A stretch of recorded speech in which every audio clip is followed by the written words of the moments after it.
So let's give it the old college try here. All right, so let's go back to our resonance forms and let's take a look. So for the one in red, could anybody tell me when you were done with the resonance form? Let me make that a little prettier. When you were done with the resonance form, I'll highlight this oxygen in yellow and this oxygen in blue. When you were done, what was the charge on the oxygen in blue? Did anybody get a charge on the oxygen in blue? +1, absolutely. And then the oxygen in yellow would be -1. Correct. Thanks, Isaac. Yeah, great. So when we draw our resonance forms, we're going to start with, I'll put in my electron that's missing. Blink. There we go.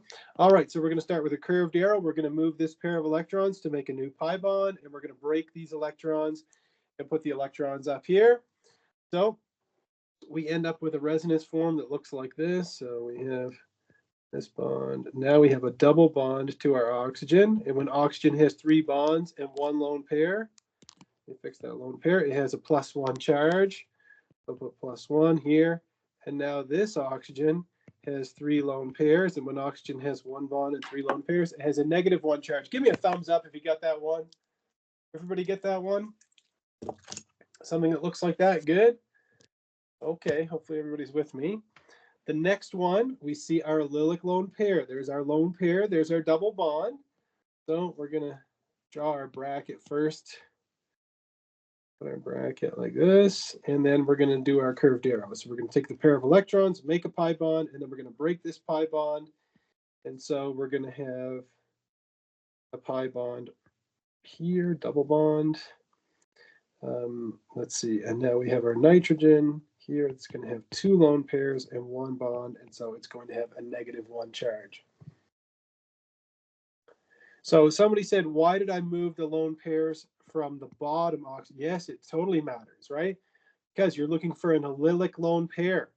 This lone pair and this lone pair, those are not allylic, right? You go 1 atom away from the double bond. This oxygen is part of the double bond. It's in the double bond.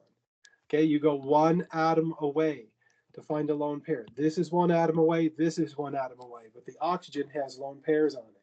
Does that help?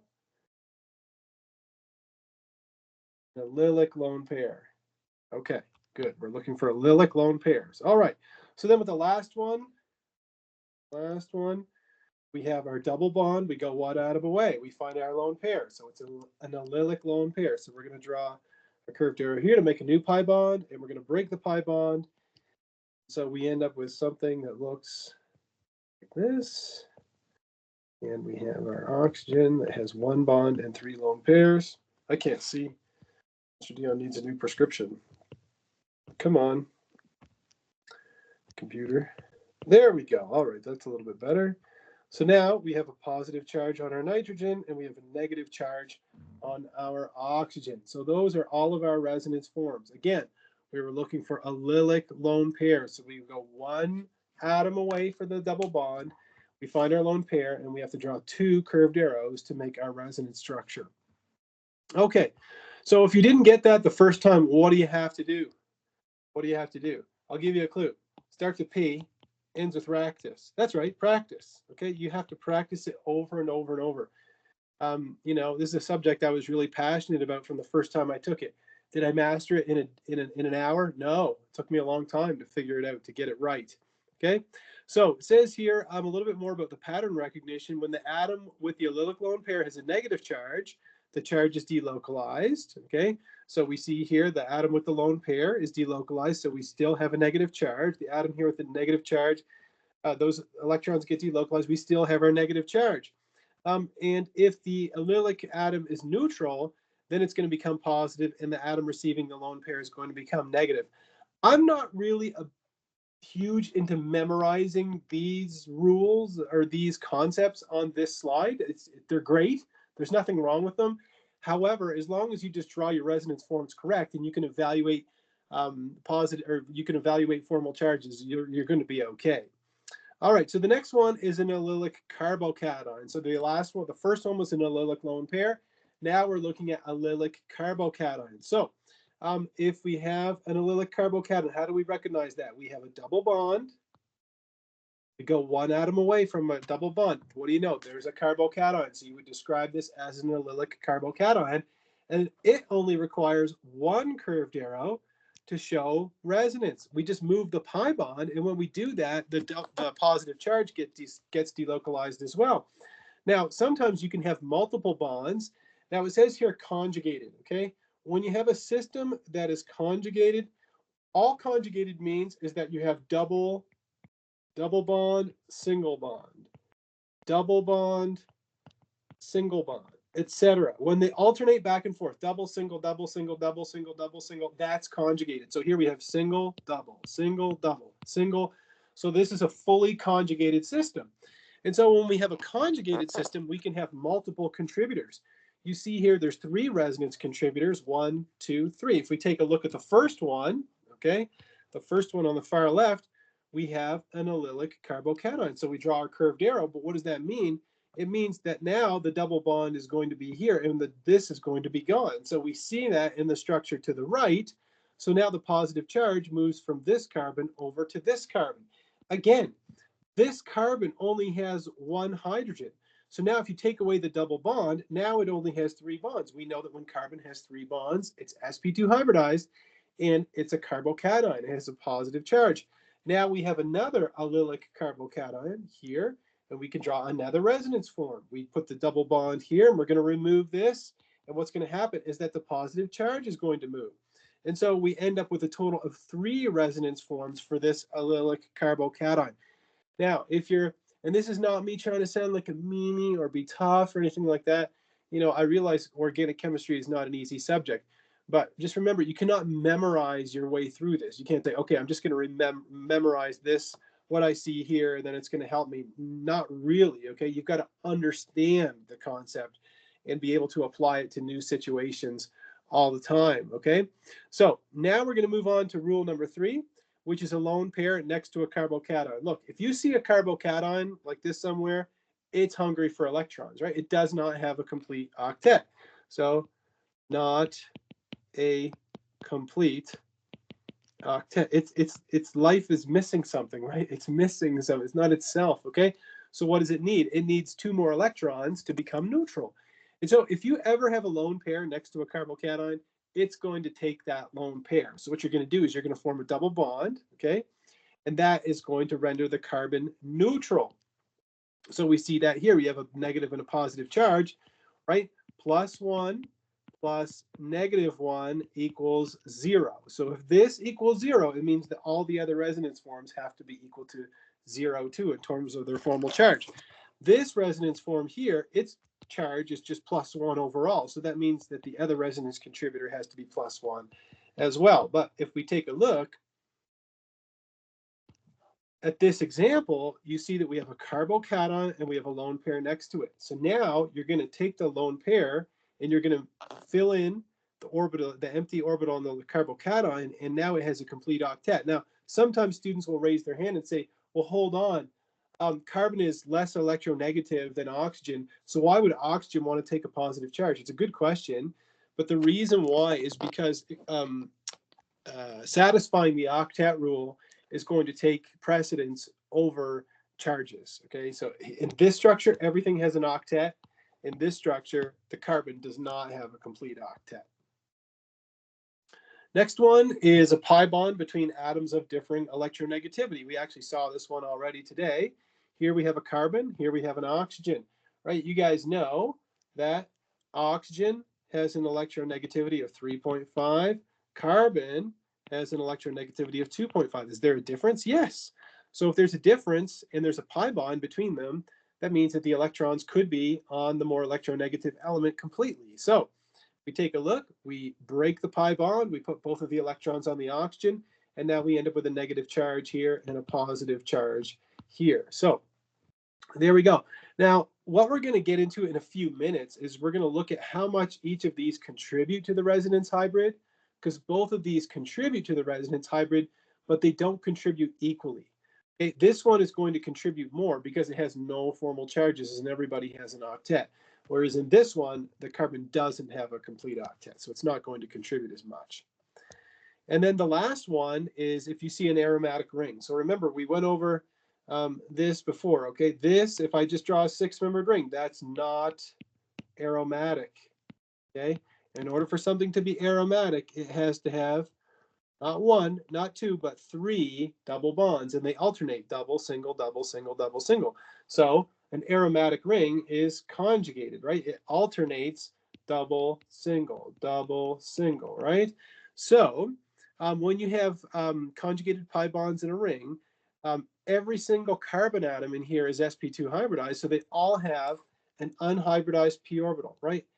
All carbons are sp2. Therefore, they have an unhybridized 2p orbital.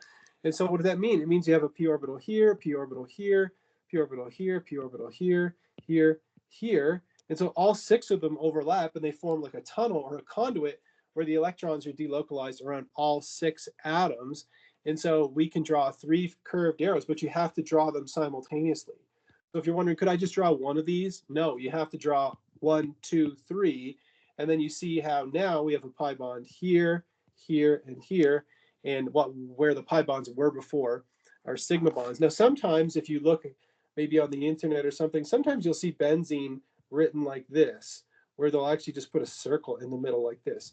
There's nothing wrong with that, but it's difficult for an instructor because I can't draw mechanisms with that structure. But what it's showing you is that the 6 pi electrons, right, 2, 4, 6, all 6 of them are shared around all 6 carbon atoms. So this one, this one, this one, this one, and this one, okay?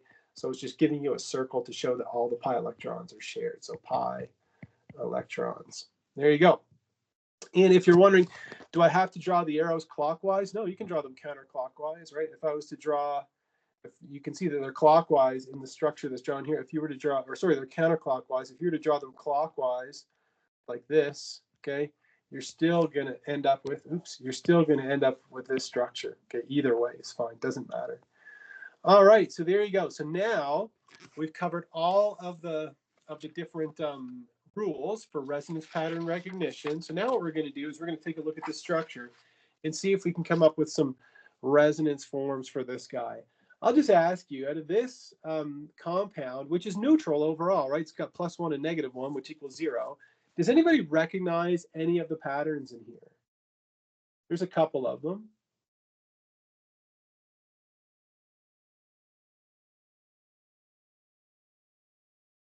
Does anybody recognize any of the 5 patterns in here? So there's no a lone pair adjacent to a carbocation. I love it. That's a good one. All right, so let's start with that one, okay? We've got a carbocation. We've got a lone pair adjacent to it. Good. So we could put a curved arrow like this. So that's going to fill in the octet for the oxygen. So I'm just going to draw this like this. Now, drawing a 7-membered ring can be tough. I'll do my best here. So we end up with something that looks like this. So we have, and then this.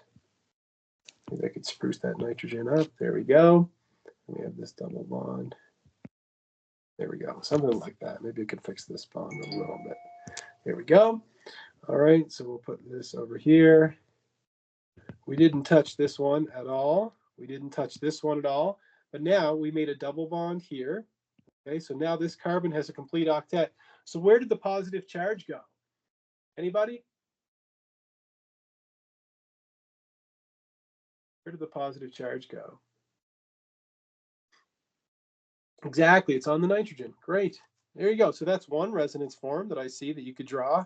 Maybe I could fix up that funny looking resonance arrow that I drew. There we go. A little better. All right, so that's one of them. Somebody said a pattern 4. So pattern 4 is when you have a pi bond between atoms of differing electronegativity. Sure. Yeah, absolutely. We have a pi bond between a nitrogen and a carbon. So that's shown right here. So this one here. So maybe I'll draw that one down here. I'm going to draw a blue resonance arrow. I'm not going to redraw the molecule every single time because it's kind of annoying to do that. So also I missed a methyl group over here, didn't I? There we go. All right, so what I'm going to do is I'm going to copy and paste the top structure and just fix it up. So I'll copy it and paste it down here. Okay, like this. And I'm going to erase this curved arrow, and I'll put things back the way they were over here. So I'll put the lone pair here and the positive charge here. And then I'll just use a blue curved arrow to represent that. So what's more electronegative, nitrogen or carbon? The answer is nitrogen. And so we're going to put this over here like that. And so we're going to end up with something where we have two lone pairs on the nitrogen like this. So it's going to be negatively charged, and then we have a positive charge here. Sure. So that looks good. Yeah, absolutely. Is there another one? What if I circle this part of the molecule in green? This part here. How would you describe that one?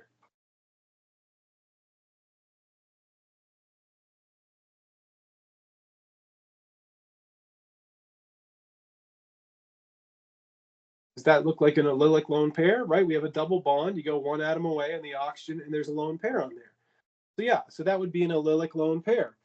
So let's draw a curved arrow for that. So I'll use my green pen and say, okay, well, I'm going to have something that looks like this. Okay, there we go. So let's draw that. So like I said, I'm just going to paste the structure and I'll modify it. So I'll use a green curved arrow, a green resonance arrow for these ones. And now I'm going to modify the structure, go back the way it was. So just a little bit of artwork here. So we have a positive charge here. We delete this, we delete this, this.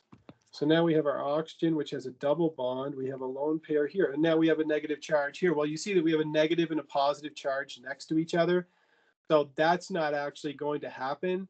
So in reality, what I should have drawn would be for the double bond to go. Let me grab my pen here for the double bond to go here, because that way it would stabilize the positive charge. And so I'm going to end up with a double bond right here. Okay, so there you go. So yeah, so we have three resonance forms here. Okay, now the one that's going to contribute the most to the resonance hybrid, I'll just tell you right now, would be this one. This one's going to contribute the most, and the reason why is because it's neutral. It has no formal charges on it. Okay, so again, you can see how you cannot master this in 10 minutes. You have to practice it quite a bit to get good at it. Now, something that I've alluded to already is about assessing resonance structures.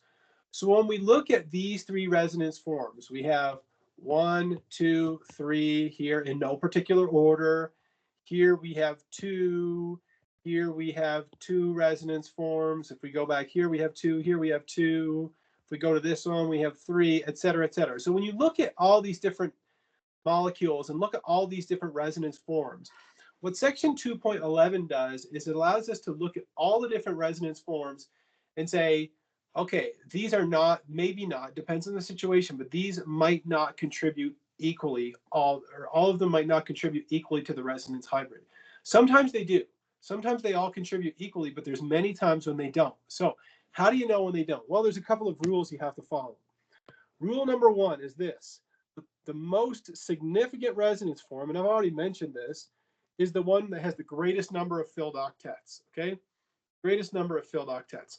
There's nothing wrong with either of these resonance forms. They're both beautiful. But what do you notice? Here we have a lone pair next to a carbocation. I told you that that's one of the patterns.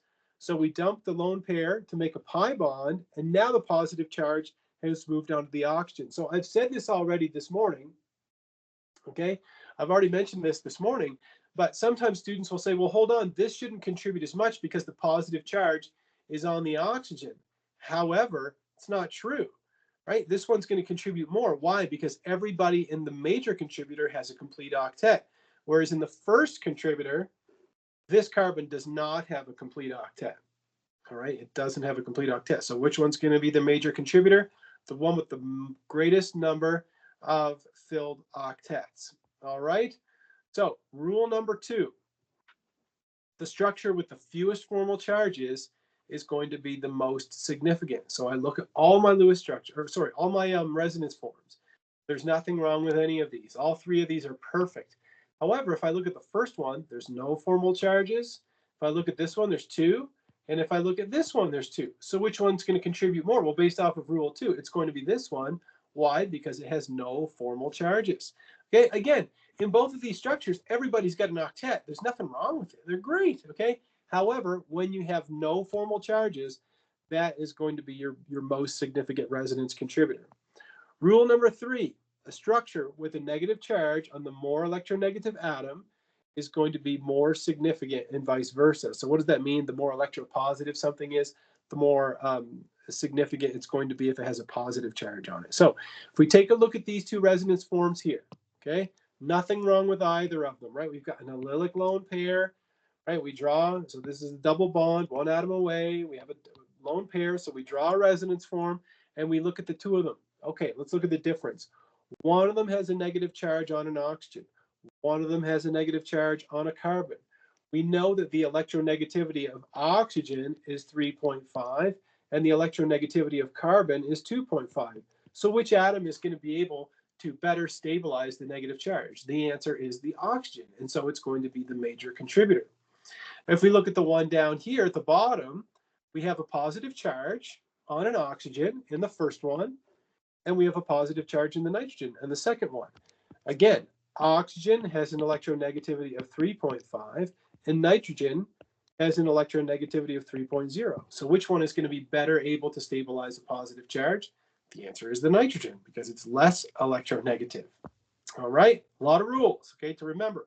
Rule number 4, if the compound has an overall charge, overall formal charge, you're going to focus on drawing resonance forms that only show the delocalization of that charge. This is a politically correct way of saying do not make new, I'll just put extra charges, make extra new in brackets charges. Okay, so if you look at this resonance form, there's one negative charge. This resonance form, there's one negative charge. In this one, there's two negative charges and one positive. So overall, it is -1, but we don't start making up new charges, okay? If there's just one negative charge, just delocalize one negative charge. You don't start creating a whole bunch of new charges. That's never, it has no significance whatsoever. So there you go. So now that we've got that in mind, let's take a look at these two compounds, or these two ions, I guess, and see if we can draw the resonance forms for each of them. And then we'll try to indicate what the major resonance form is. Okay, so let's start with the one on the top. So I'll put my open bracket. Now, if this nitrogen has a negative charge, could anybody tell me what is missing on this nitrogen? What is missing on the nitrogen?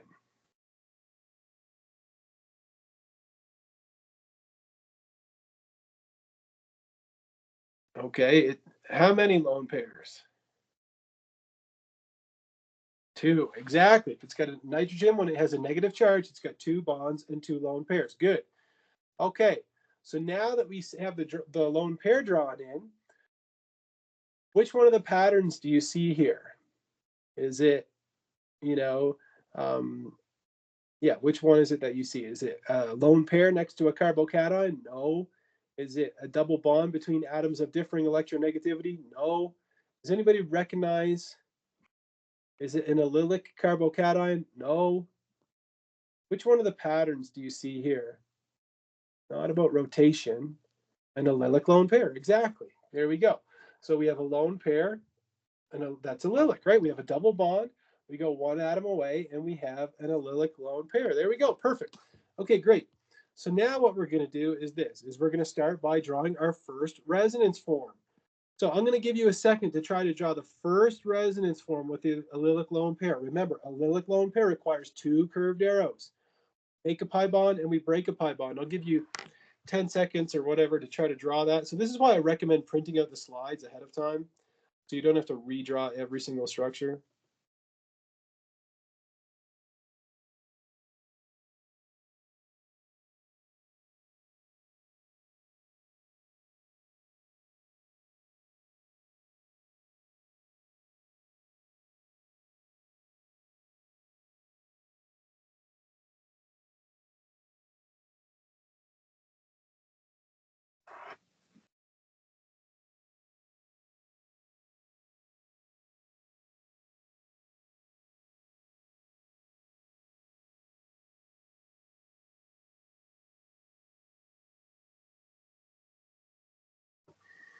All right, so let's see what you guys drew. So I drew something, or I'm going to draw something that looks like this.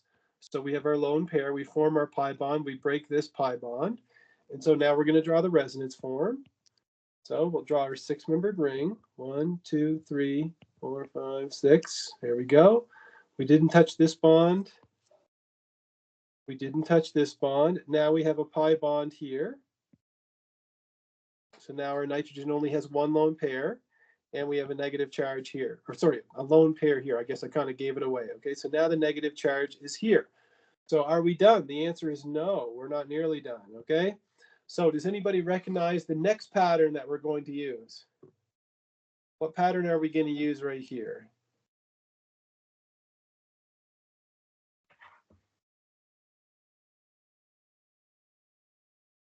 Anybody have an idea which rule we would use here?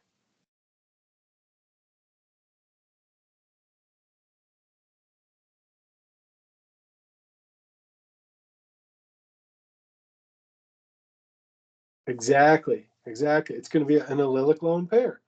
There you go. So allylic lone pair again. So now we're going to make a pi bond and we're going to break this pi bond. So now we're going to draw the next resonance form, which is going to look like this. So we didn't touch anything here. Okay. This pi bond stays here. We made a new pi bond here and we put the negative charge down here. So now you can see there's one more, isn't there? Right? We have another allylic lone pair here. So we're going to make a new pi bond and we're going to break this pi bond and put the lone pair right here. So we're going to end up with something that looks like this, or we have this, oops, this, this. There you go. Now we could draw one more resonance form, but it's going to take us right back to where we started. So if you're to draw this one, if you're to draw this, it's going to take you right back here again. So there's no need to draw that one, but if you want to, it's certainly nothing wrong with it. Okay, there's certainly nothing wrong with drawing that. Okay. So there we go. All right. What about the one on the bottom? Does anybody recognize any of the patterns here? The one on the bottom?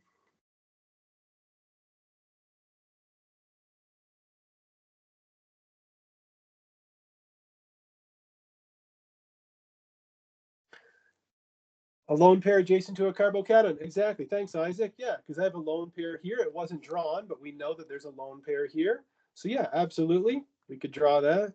We could say there's a lone pair adjacent to a carbocation. So if I draw the resonance form of that, it's going to look like this. All right. So something like this. So now the positive charge is going to be on the nitrogen. All right. There we go. What else? I noticed down here you have an allylic carbocation. Right, so you have an allylic carbocation there. So you could also draw a resonance form there. I'm just going to draw it down at the bottom. I'll just draw it in blue like this. Okay, so if you were to move this bond over here, you'd end up with something that looks like this. Oops, put my double bond in the wrong place. There we go. So we have our allylic carbocation, which would look like that. Yep, nothing wrong with either of those. So there we go. All right, so those would be the resonance forms for this structure. All right, so everybody, I'm not going to ask you to give me a thumbs up because I'm sure there's people that are thinking I need to work on this, okay, which is totally normal, okay? This cannot be learned and it's tough to learn it in a few minutes, okay? You're going to need a lot of practice to master the content. So going back to this idea of the resonance hybrid, okay? If you don't remember what the resonance hybrid was, okay, it's when you take all the resonance structures and you put them together into one structure. I will not ask you to draw this, so will not be asked to draw. I never ask my students to draw these. I ask them to draw them when they're practicing, but I never ask them to draw them on a quiz, okay? Why? Because they're very difficult to grade. It's very difficult to see what students are trying to convey to me. But anyhow, the resonance hybrid shows you the delocalization of all the electrons, right? So instead of drawing two pi bonds, we say you have all the electrons from the pi bonds delocalized over all three atoms. And it turns out that if you go back to molecular orbital theory, Right? If you go back to your general chemistry 1 day, so this is when you looked at sigma, sigma star, right? All that pi, pi star, MO theory, is that the pi electrons, both of them end up in a bonding molecular orbital. So that serves to stabilize it. So molecular orbital theory is kind of another way of explaining how resonance stabilizes molecules. So again, if you keep hearing me say the words localized and delocalized. So localized electrons are ones that do not participate in resonance, okay? There are lots of electrons that don't participate in resonance. Most of them don't. You have to look for one of the patterns in order to find electrons that participate in resonance. But when they do, we say that they are delocalized, right? And they're more stable, right? Because they have a greater space to move. And I went over that earlier on today. So it says to be delocalized, a lone pair of electrons must be adjacent to an atom with an unhybridized p orbital. Now, based off of what we talked about in chapter 1, okay, and I'm not trying to fool you or anything, but based off of what we talked about in chapter 1, you guys remember this functional group, the amide? I'm sure you've all been practicing your functional groups, right? We put the fun in functional groups. Anyhow, let me ask you a question. Are there any lone pairs missing in this amide that I have drawn here? I'll just get rid of this. Are there any lone pairs missing? Any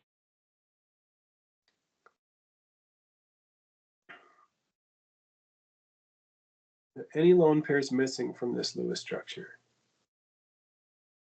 The answer is yes. Okay, so there's 2 lone pairs that are missing. Remember, oxygen always has 2 lone pairs and 2 bonds. So 2 bonds, 2 lone pairs. So now I'll pencil them in like that. Okay, so that's my first question.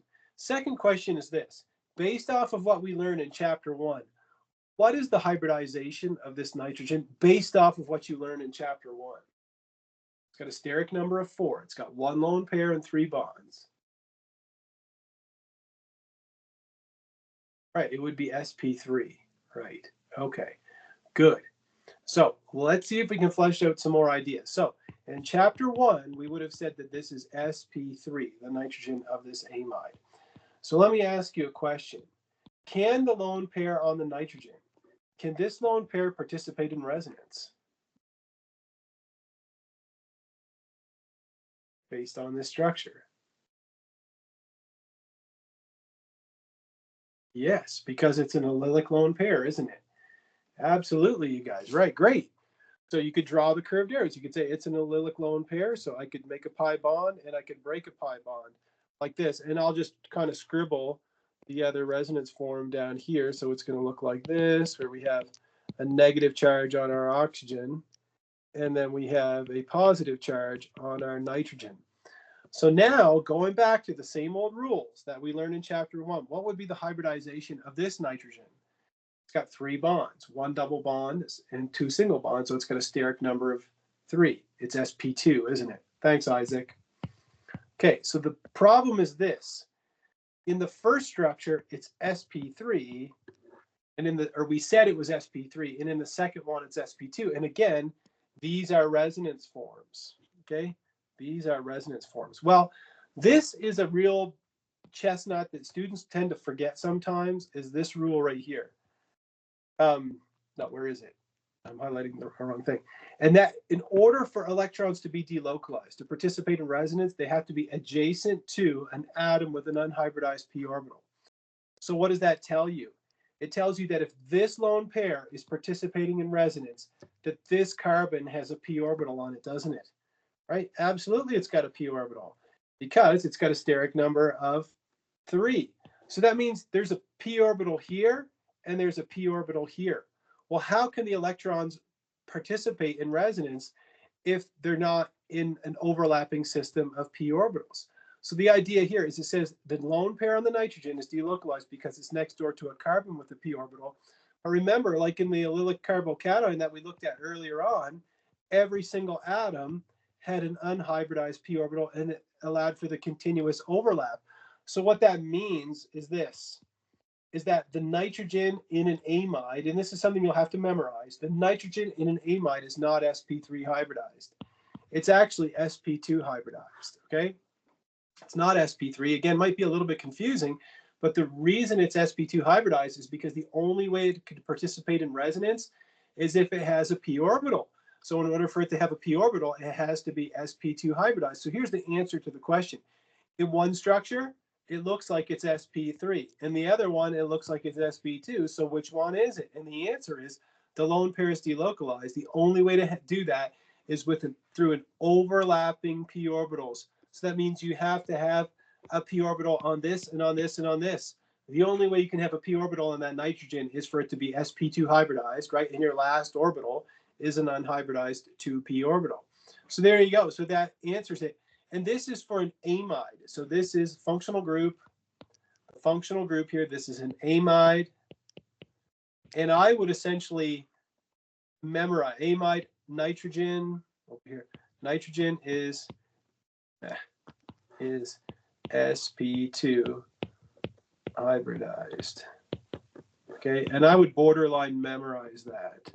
Okay, why would I say memorize it? It's not that you can't understand it. Of course, I just explained it to you, but it comes up so infrequently that sometimes it comes up in organic chemistry too. And I'll ask students like, what's the hybridization of this? And they'll say, oh, it's sp3. And I say, no, go back to chapter 2. It's actually sp2. So it doesn't come up a ton, but it is pertinent. So there's one other scenario that you have to know that you kind of have to memorize or borderline memorize. And that's when you have an aromatic ring with a nitrogen in it. This molecule has a name, just like Jim Crochet. I got a name. Okay, so anyhow, when you have an aromatic ring with a nitrogen in it, this is called pyridine. Pyridine. And pyridine has a lone pair on its nitrogen. Now, what about that nitrogen? Let's take a look at that nitrogen. That nitrogen has a steric number of 3, right? If I put an arrow to here, it's got a steric number that's equal to 3. If it's got a steric number that's equal to 3, that tells me that the nitrogen is sp2 hybridized. Now, what kind of orbital is that lone pair sitting in? Remember, the lone pair can't participate in resonance unless it's in a p orbital. So is this a valid resonance structure? You might say, well, here's a lone pair, here's a double bond. There you go, allylic lone pair. I'm going to draw a resonance structure. This is actually not a valid resonance form. Why is it? It's because that lone pair is not in a p orbital. It's actually in an sp2 orbital. And if you're like, well, WT what? You're like, why would that be? Well, on the nitrogen, you have a lone pair, right? If I get my yellow pen, you have a lone pair and you have a pi bond. We know that a pi bond comes from the overlap of 2 p orbitals side by side. So we already know that there's 1 p orbital on the nitrogen to make this double bond, and it's got a steric number of 3. It's sp2 hybridized. So that means that the sigma bond, this sigma bond, and the lone pair all have to be sp2, and the double bond comes from an unhybridized, well, it's actually a 2p orbital. So what does that mean? If you have a lone pair and a double bond on the same atom, they both can't participate in resonance, okay? So what does that mean? It means the lone pair on the nitrogen in pyridine is actually in an a hybridized sp2 orbital. So that's the conclusion. So don't just assume that a lone pair is delocalized just because it's next door to a pi bond. Here's the general rule. The general rule is this. You can assume that when an atom possesses a pi bond and a lone pair, they both will not participate in resonance, okay? And as always, if there's no p orbital next door to the lone pair, there's no resonance. It's going to be localized. So if we look at the 3 lone pairs in this molecule, okay, there's a lone pair on the carbon highlighted in, the nitrogen highlighted in green. There's a lone pair here. Maybe I'll use a thicker font. There's a lone pair here. And there's a lone pair here, okay? Now, if we look at this lone pair first, why is that localized? Because if you go 1 atom away, there's no p orbital on that, right? That carbon is sp3 hybridized, so it can't participate in resonance. Why is this lone pair delocalized? This one can participate in resonance. Why? Because it's an allylic lone pair, right? You could draw a resonance form like this, okay? There's nothing wrong with that. Or you could draw a resonance form like this. There'd be nothing wrong with that. However, the last one sometimes confuses students. They'll say, why can't I draw this? Okay, I can't draw that. That's a big no-no. It's because that lone pair is localized. Why? Because there's already a pi bond on here, and the the p orbital is used to make the pi bond. So that means that this pair of electrons would be in an sp2 hybrid orbital, and so it can't participate in resonance. So again, if you're questioning me and saying, are you telling me that electrons have to be in a p orbital in order for them to be involved in resonance? The answer is yes. Okay, if they're not in a p orbital, they cannot participate in resonance. All right, and that covers all the content in chapter 2.